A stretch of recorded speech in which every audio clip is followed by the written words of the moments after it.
አቅሜም ባይሆን እስኪ ልናገር የውዱን የነብይ ነገር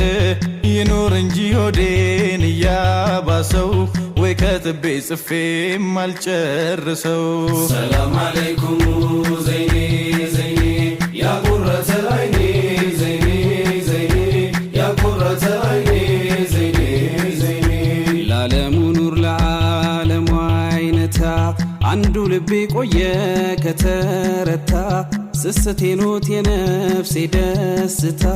ከሱ ውጪ መኖር አልችል ላፍታ። ሰላም አለይኩም ዘይኔ ዘይኔ ያ ቁረተ አይኔ ዘይኔ ዘይኔ ያ ቁረተ አይኔ ዘይኔ ዘይኔ የፎከረችበት እናቷ ሚና የአሕመድ እናት ነኝ ምትለው እኔ አሰላም አለይኩም